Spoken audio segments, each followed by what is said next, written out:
You're listening to RIAcast, a podcast of the Southwest Florida Real Estate Investment Association. RIAcast brings together a variety of real estate entrepreneurs from all over the world to share tips and ideas. The core purpose of the Southwest Florida RIA is to help members become more profitable and successful through networking, education, and empowerment. Here are your hosts, Jeff Tamarello and Michael Lyons.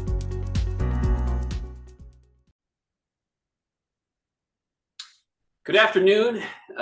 This is Mike Lyons and Jeff Tamarello. We are the directors of the Southwest Florida Real Estate Investment Association, voted the best association in the universe.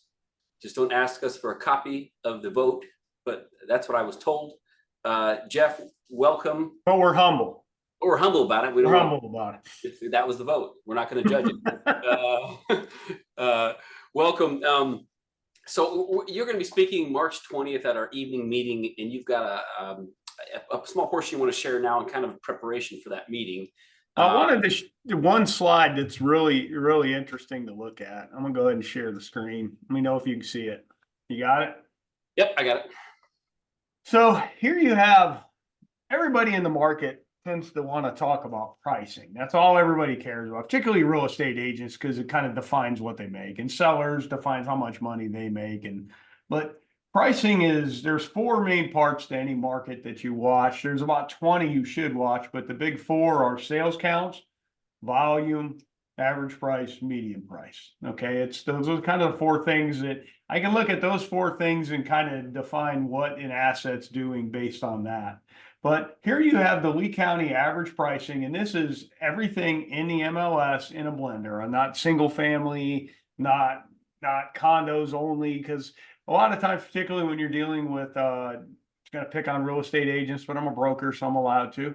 Well, I only do single family in the Cape because that's what I work around. But it's really easy to miss big parts of the market. And particularly, as always, I share every presentation. This is my work done for me and shared with everybody else. Because, I mean, you and I, we actually, while we're both brokers, we actually do real estate. We own real estate. We flip real estate in 2 states now, which is kind of exciting. I feel very sophisticated as a multi-state investor. We are. Yeah. We are. But it's why we're voted the #1 RIA in the galaxy. In the galaxy and universe. Universe too. Sorry. Yeah, we definitely have the universe covered. I don't know of any other RIAs outside of this galaxy, though. They haven't reached out for us to speak out. Yeah, but you've got the sales counts and you've got the pricing together, and they give a nice little dance, because if you've ever taken a stock trading course, they always talk about divergence, to the upside and the downside, and you'll watch the sales volume versus the price. As the volume drops, but the price will keep going up, that's usually divergence, or the other way. So, and my favorite phrase, high prices tend to cure high prices, and low prices tend to cure low prices. At some point, the market knows what to do. It really does figure stuff out. Even with, honestly, I feel like we're in a very engineered economy anymore with the way the Fed can control the money supply and liquidity, and there's so many things. It's hard to truly know. And it's not even a Fed thing. It's a global thing with, they call it the Eurodollar system. If you're ever bored, Google Eurodollar University. It's a free YouTube video that'll kind of help you understand the way the world works with money now. But what I find interesting, and I'm looking here at the 05, and then you look at pricing keeps going up in 05, but sales counts drop off. Okay. And then from there, it starts to get impacted. Then you have season of 07. And by the time by 07, you were already in negative price pressure. Right. And then the credit event happens, Lehman and all that, and it just turned into a free fall. But by this time also, you had foreclosures trending up pretty highly. By this point, you were 5, 6, 7, 8. You know what I mean? You had big time foreclosures. We don't have that right now.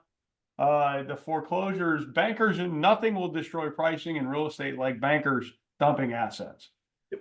So, and that's what happened there, to where when you look at the sales count and this pricing pattern, it kind of resembles that, but then it's kind of flattening out.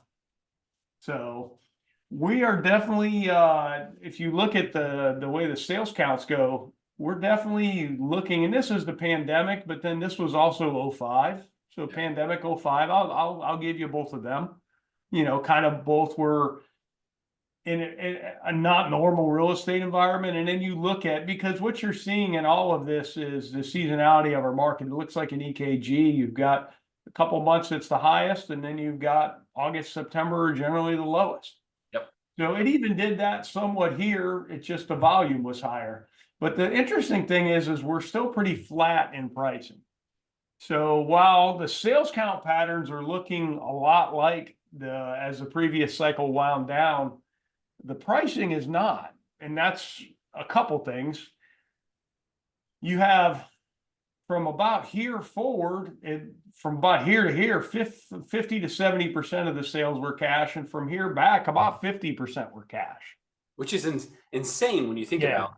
And then on top of that, all through here, you've got pretty good credit quality, and you're talking about some 3%, 2.5% mortgages.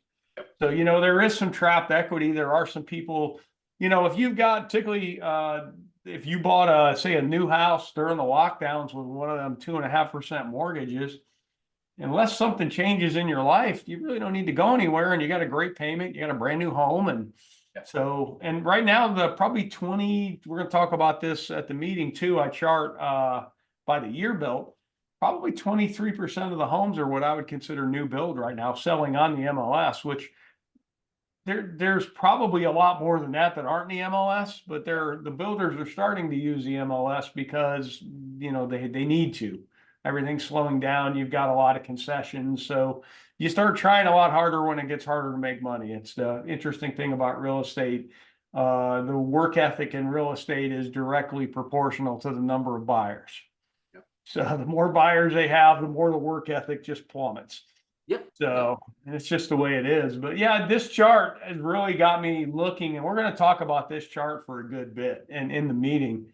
And the irony is, if you want to call a crash, well, you can look at this and call a crash. If you want to call a soft landing, well, you can call that a soft landing. If you want to call it a no landing, you can call it a no landing, because there's really 4 outcomes. There's breakout to the upside, there's a long flat, there's a correction, and then there would be a systemic crash. Yeah. Systemic crashes are very rare and always accompany a major credit event that affects that asset class. Yeah. Like 08, homes got so cheap because of a major credit event in residential real estate that affected that asset class. So if there is an asset class that I see coming with this right now, it is multifamily, it is office, and it is some retail. So when the patterns, while the market is slowing down and there are less people buying, and that's a relation to interest rates, it's also a relation to the pendulum swinging a little bit. But it's definitely an interesting thing to look at. Particularly, pricing's holding on. Right now, year to date, the average price is down just slightly, like 0.2%. The median, or I'm sorry, we can look at it. Let's look at it. This is my year to date. Okay. And you're looking at the average price is up 0.3, median's down 0.2. So it's not horrible. I mean, sales counts and volume are down almost 10%. So one thing I'm looking at, I've been watching a lot lately, is the dollars per square foot in 22 to 21. It's not that big of a deal. Really at all? Yeah. So it's, it's just not a whole lot. It's really easy, and anymore, this is a point in the market where your biases will define what you read out of the data. That's why it is so important to objectively look at stuff. There's 1 short sale this year as opposed to 0 last year in this time frame.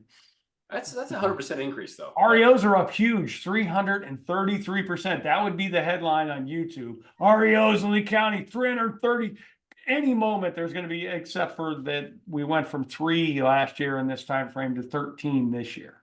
I mean, out that's of 2,620. You know what I mean? So there's not enough there to define the market whatsoever. a huge jump unless you It's actually huge. look at the numbers. That's huge. And you ain't seen nothing yet. Remember that? That was my favorite one in 2012. From the people that just couldn't acknowledge that the good times or the bad times wouldn't last forever because it made them so happy that everybody was suffering.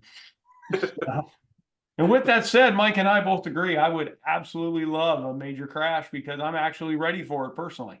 Oh yeah, Which is why it won't happen. Yeah, exactly. Well, It sounds sick, but it's like a crash. Yes, bring it. Those were good times. It's terrible for everybody involved unless you're ready for it. But yeah, no, I thought this would be fun to put out there and talk about. We're going to have a lot, actually, for a stats meeting. I actually think we tend to laugh and have a good time with this. Oh, yeah. But if you're in a position where you don't know what to do, or you're kind of worried about what's going on, come get some. This is real numbers. This is all from Excel, exported from the MLS. And, I trend it 3 or 4 times to make sure I don't screw it up, because honestly, I use this for me. Every year I do a huge deep dive, and then I do a quarterly, slightly less deeper dive. And then once a month, I kind of look at what that spreadsheet I put there.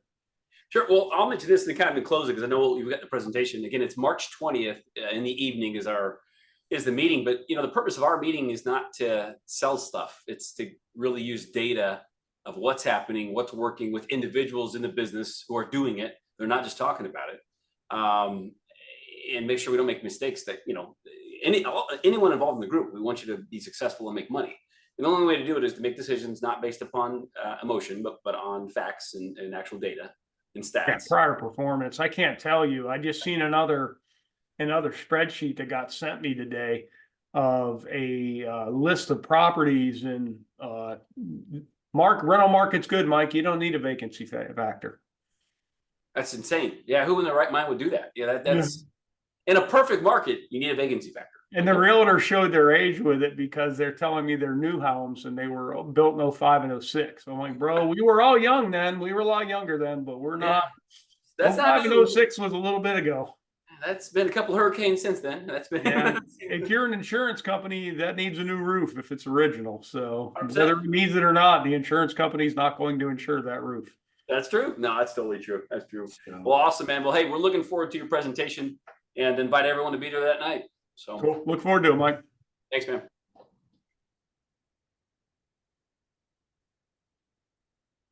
This concludes this edition of RIAcast. Be sure to subscribe to receive our next episode. You can also subscribe at our website, www.swflreia.com. See you at a meeting soon. Please let us know if you have a suggestion for a future episode.